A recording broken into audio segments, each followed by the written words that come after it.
Hi, JJ here from 22 Explosive Hits. I'm jumping on a tag that Slambo's Car of Idiots just launched yesterday. It's about show us your tags. So I'm just going to show us your tags. I'm not sure I can do all the questions. I started going through my stuff, but I wanted to hop on to have some participation, get it going for everybody.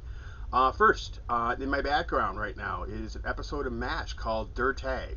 And in the episode, they buddy up to Frank, make friends with Frank. Frank becomes drunk, and they play a practical joke and put a toe tag on him, and he ends up going on a van, and he gets mistaken for being a corpse and taken up to the front lines, and they have to go back to get him. But this episode is called Dirt Tag, has to do with the tag at the morgue, and has to do with the name tag in the title. So I think I'm covered there for that one.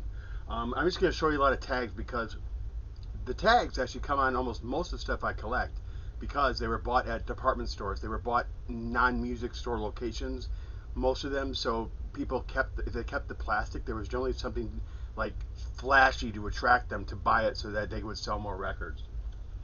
But the first one I have is Masters of Metal, and if you look here, I have two tags on this one. This one has the Musicland tag on this one right here. Musicland would always zip that off every time you bought it to keep inventory at one point. And the other one is the As Seen on MTV advertisement tag, so that when you saw this, you would remember the commercial that was on MTV at the time. The next one I have is called Starflight. This one actually, I'm gonna get used to the backwards here.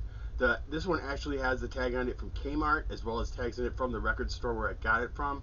But the main one I'll focus on is the Kmart tag that this was out there. The price of this record at Kmart was $4.97, and you got about 12 hits for that price. So that's what I always call them the original Spotify, because they were kind of the best deal to get the most hits. Not saying these sounded very good, but just saying that you got a lot for your buck. Next one I have is Powerhouse. This is a sealed copy I got of Powerhouse. This was released in 1976. There's an ad on the back for the record selector, which I'd love to get my hands on one. I'm searching Goodwill. The cheapest one I found so far on eBay was $100, and I'm not paying that for some retro piece of plastic. But if somebody ever has one, that'd be great to send to me, and I would definitely pay for it, but not that much. Anyways, right there on the top, I researched that price tag right there. The price of this record was $5.99.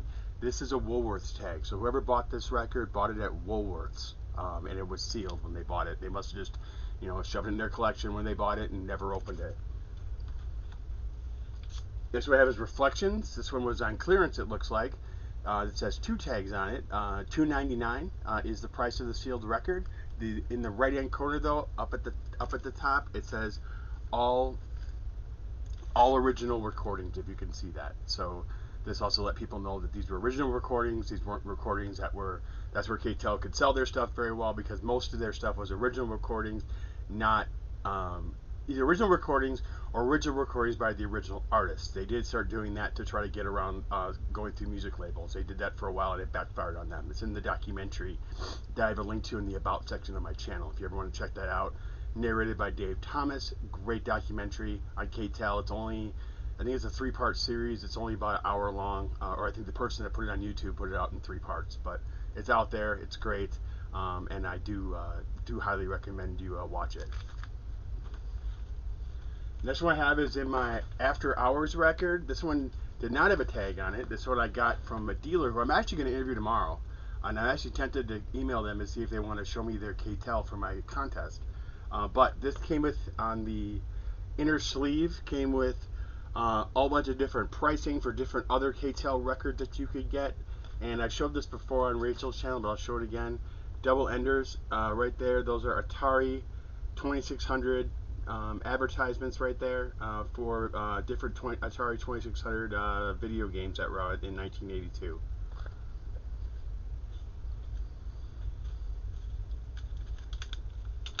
Next is my Pure Power right here, and what I want to show on Pure Power is,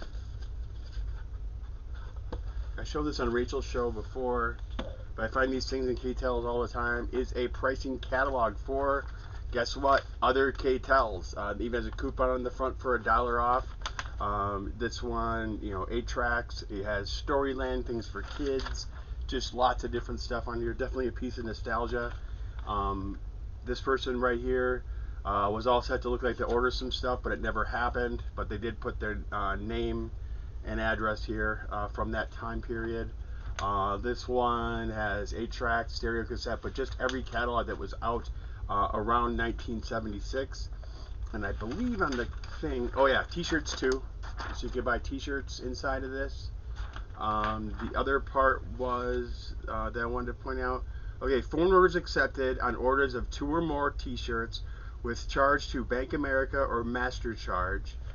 The other part on the KTEL envelope where you put your check, it said Rush, but place money order stamp today. It's a good idea. Has a 800 number. Looks like the phone was based out of Nebraska, so if you wanted to call, you had to call locally from Nebraska. At that time, Master Charge or Bank America card for that time. But I was trying to find here.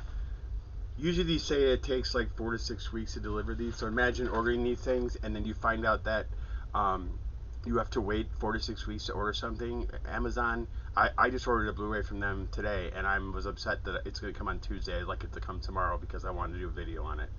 So there you go. The next one I have here is on one I've shown before to you, Slambo. This is on my Howie Mandel record. Again, another Musiclander Sam Goody price tag on this one as well. Again, the middle, you can tell because it's got a top tag and a bottom tag, and the middle's missing.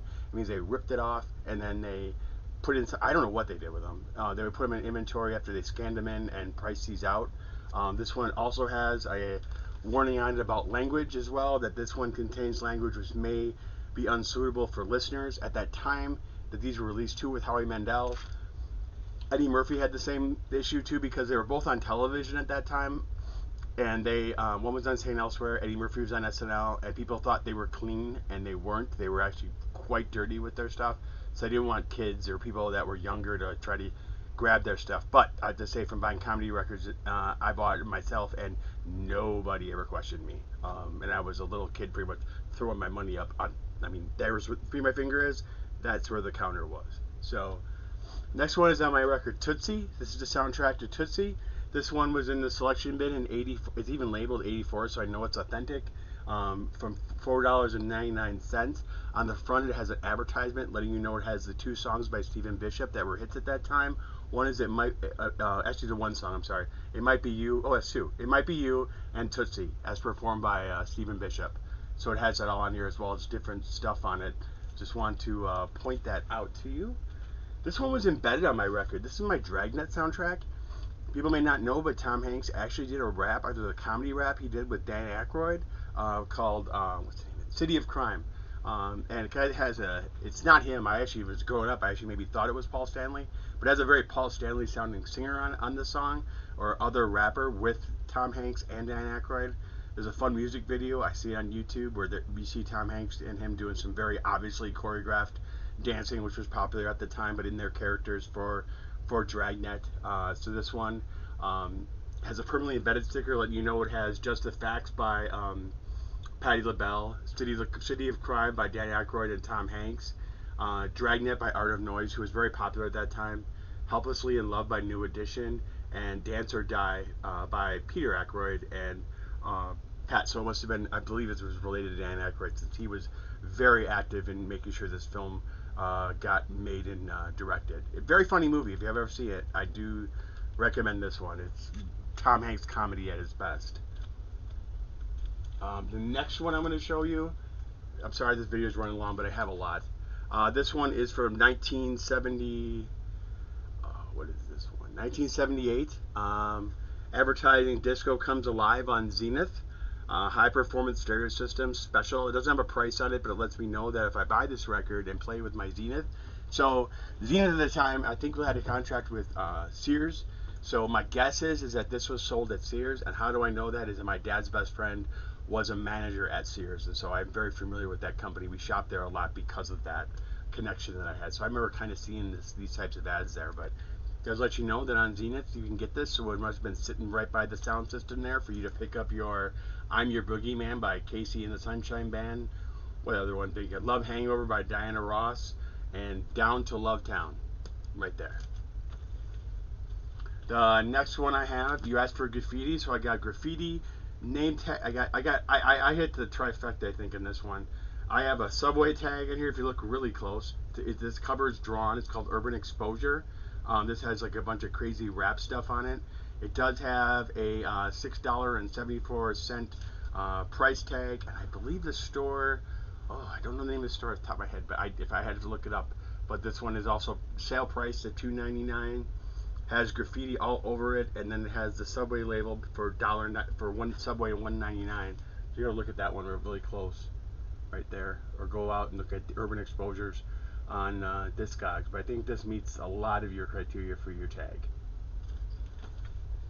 The next one, quick hit. This one was another Woolworths.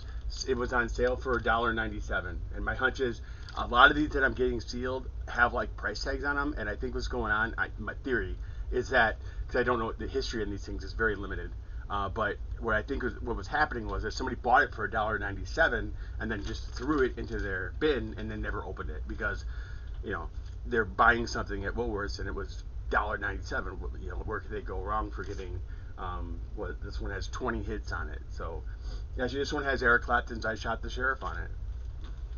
One more that's plastered all over this. This one was at Woolworths as well. Was for $1.99. Whoever picked this up picked it up for 99 cents sealed. This is Pardon My Blooper. I opened this one up because I do want to listen to it, hear what it's all about. But these are like TV bloopers they put on record to try to get you to kind of the only recordings that were out at that time. Bloopers and practical jokes hadn't come out yet, but they kind of wanted a way to get this, and KTEL got their hands on some of this stuff. So it's unbleeped, uncensored, Pardon My Bloopers. Next one I'm going to show is Prince's Purple Rain. Now, you talk about tags, and you asked for the parent advisory tags. This was what started the entire movement of parental advisory tags on records. It was started by Tipper Gore, Al Gore's wife.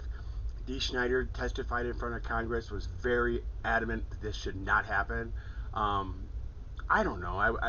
At the time, I was totally against it. Now that I'm a parent, I kind of want to know what my kids actually like, what they're hearing, because I'm a parent. I should know if they're under that age. But I think my viewpoint on that has changed. There is no warning tag on here, but the song on here that promoted that all was called "Darling Nikki," and she has and actually all that he said was masturbating to a magazine, and that set her off to go on this whole rant. And if I was Tipper Gore's kid, who was a teenager at the time, I'd have been embarrassed. That's all I have to say. Here's a soundtrack to Running Scared. Real quick, it has on there unmarked police car on the front, as well as tags for what songs are on the record, common with soundtracks.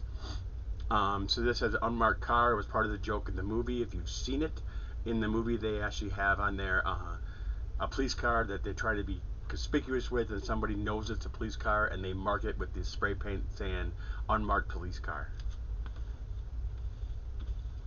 Another one on my Vision Quest soundtrack, it lets you know that this has the hit singles Only the Young and Change. I guess another method they used when you were flipping through records to see what was actually on the record. A lot of the 80s soundtracks to list all the songs that are on the inside, so you don't have to flip it over to see that. This is a great movie with Ronnie Cox, Matthew Modine, and what's her name? Linda Ferrantino. She's really good movie, good soundtrack. I actually had the opportunity to meet Ronnie Cox. I talk about that in another video when talking to James, where I had up in Sturgeon Bay. I actually got to meet Ronnie Cox at a showing and speaking of Deliverance, because I found out he actually vacations up there. So that was actually cool to find out. That's what we're going to show. This is my sealed copy of Rain Man soundtrack. I love this soundtrack. It has an advertisement on it for Iko Iko, as well as Scatterlings of Africa. Also on the back, though, is the Buick from the movie, and if you look really closely there, you can see the license plate is on there for your requirement. Last one I'm going to show is the parent advisory tag, probably the best one. This one has a parent advisory tag on it, right there. And what this is a replica record. It's not. If it was the original record, I probably had this would be worth thousands. Eazy-E, when he first started out, him and Dr. Dre laid down a track called Boys in the Hood, and Eazy couldn't rap, and actually laid it down line by line by line because he liked his voice and the way he delivered.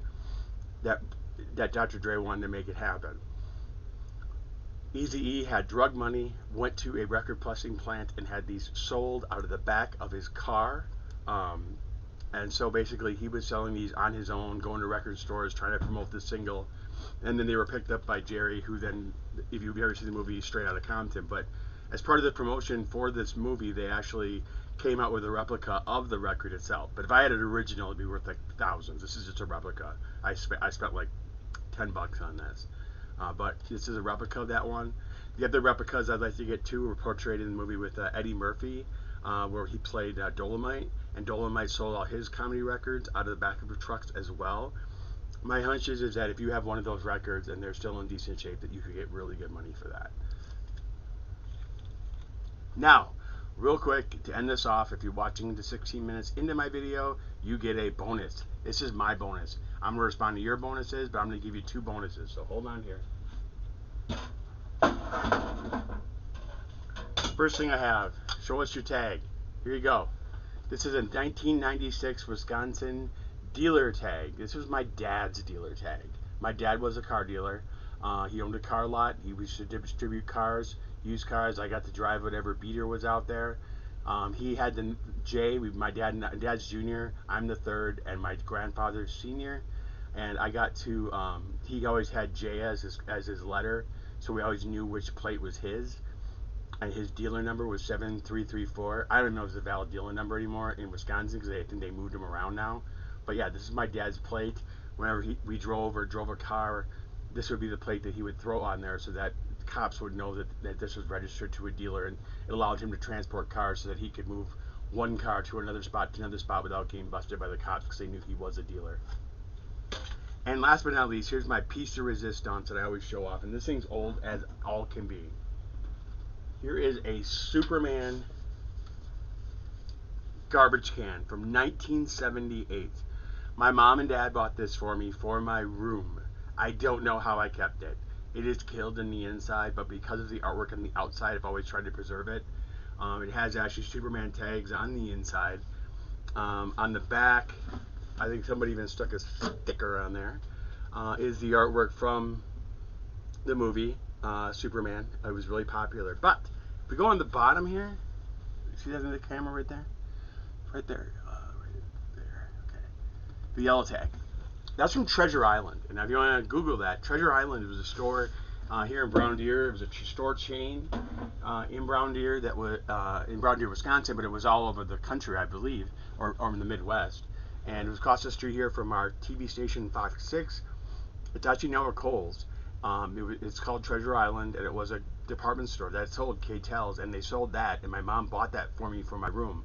But the tag has been lasted, so that garbage can is from 1978 to today.